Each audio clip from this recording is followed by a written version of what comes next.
Mike Trudell, please. Thank you.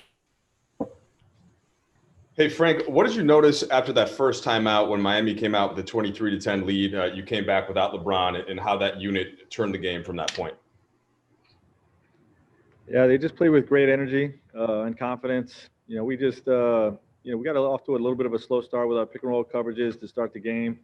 But our bench has been good for us all year. Kuz and Rondo came in, and Alex, and those guys brought great energy. Helps us get some stops, get out on the break some. Doe orchestrated a few buckets for us and helped turn the game around. Frank, you've emphasized the defense all season long, second and third quarters especially. What did you notice about the way that those units played? The effort. Our guys are just hustling their tails off, flying around on the defensive end, and then, playing effort offense as well. Really pushing the tempo on the break, attacking the paint, and crashing the boards. Just the pace of the game really picked up in those two quarters, and obviously they were the difference makers. Frank, knowing what you know about these guys, is there any chance that there could be any complacency that comes in because of a win like this? Do you have to guard against that, or do you not even need to worry about that with them? Well, we always guard against that, but in particular because of how much respect we have for this basketball team. Not just their starting group, but for their bench. The guys that came in towards the end there, really got them off to a great start to their season. When you look at Nunn and Olenek, Solomon Hill, was acquired later, but we have great respect for those guys, and we know that this is just one win. We're happy that we got one win, but obviously we got to keep our foot on the gas. Coach, Anthony Davis in his postgame said KCP saved us, and he was referring to the 2 threes he hit when you guys were down early that kind of seemed to get you going. I guess zooming out of that, how big has his shooting been in these playoffs? I think he's above 40%. Yeah, his it's been needed. It's been a great lift for us throughout this playoff run. But in particular in that first quarter, we were struggling to score a little bit. We got some clean looks early, but didn't knock them down. But I think Kenny had 10 points in the quarter.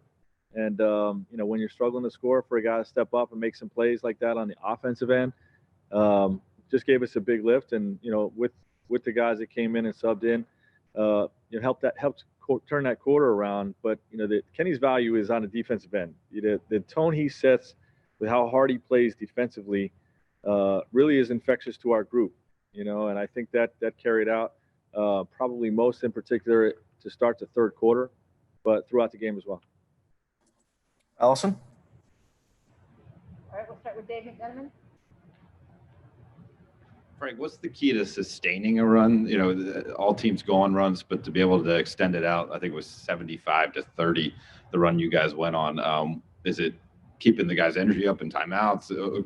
What allows you to make it be that long? Our guys are just motivated, during that stretch. And, obviously we didn't sustain it, into the fourth quarter. But, it's tough to do, especially in the playoffs against good teams. And, I think the key is keeping fresh bodies in, understanding the threats that are coming at us. And that every time you go on a run like that, the other team's coach is going to change the game, So, the next 10-point run has got to be different than the first 10-point run. They're going to put different guys in there.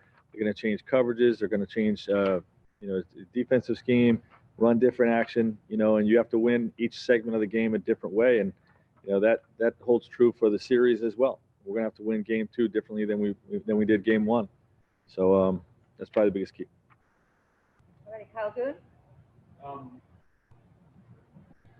A lot of guys we're talking about, and especially in the first half when you were kind of getting shooting from all over the roster. It's their first time playing in this setting. Well, not this setting, but in the finals. I know you were talking about guys sort of being champions before they're champions, but is there a part of you as a coach that's just sort of waiting to see, like, when they get in that situation, how they're going to react, and what you make of how those guys reacted? A little bit of me is eager to see what guys are made of. But honestly, we talked about this morning, when you have big games throughout your career, you really you think about it all day, But once the ball's thrown up and you get between those lines, you're just playing basketball, you know. And this is our 27th game in the bubble. Played 3 exhibition games, 8 seeding games, 15 playoff games. So this is the 27th time we went through our process. Film in the morning, walk through a couple actions. Some guys get shots, some guys go back to the room, go through the process of the pregame stuff. Ball gets thrown up, and we play and do what we've done for the last 3 months.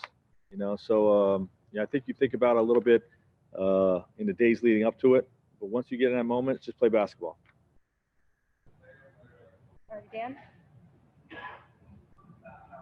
Frank, a lot of talk has been about LeBron trying to win a title for the 3rd time with a 3rd different team, but Danny Green is also a 3-time kind of finals guy.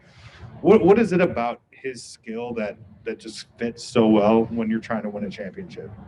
Well, he's a winner. He makes winning plays on a regular basis, provides defensive toughness, rebounding, all those types of things, has great IQ and understanding.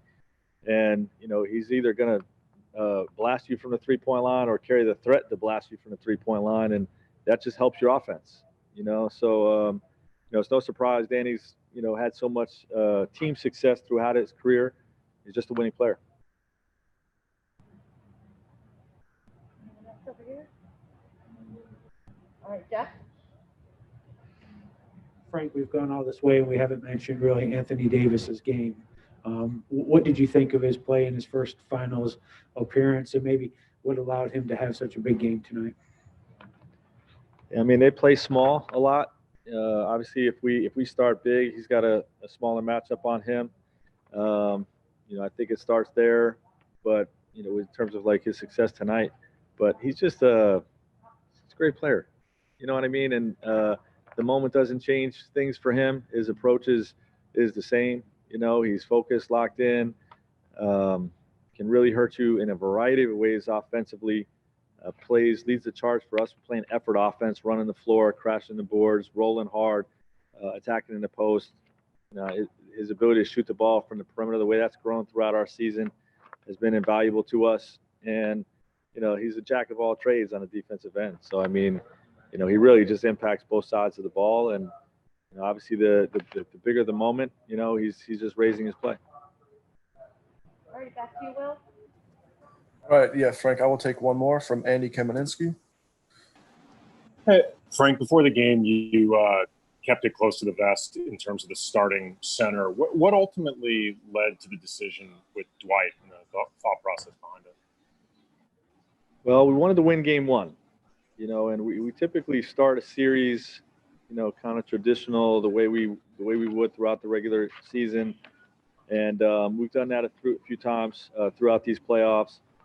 But this team was 6-0 in the first 2 games of the playoff series in each round. They went 2-0, 2-0, 2-0 in the first 3 rounds. So there was a little bit of added importance for me, in terms of game 1. And as to why we made that switch, really came down to their second unit. Their second unit plays small with either Iguodala at the 5 or even Kelly Olynyk, who's a 3-point shooting big. And we liked what our lineups looked like with Markieff Morris at the 5 or AD at the 5 against the small ball look that we saw in Houston. So came down to really only playing one of our 2 centers. Dwight had a great finish to the Denver series. Is a physical, imposing presence on one of their best players in Bam Adebayo. And so we decided to go with Dwight in that role. All right, great. Thanks, Frank. Okay.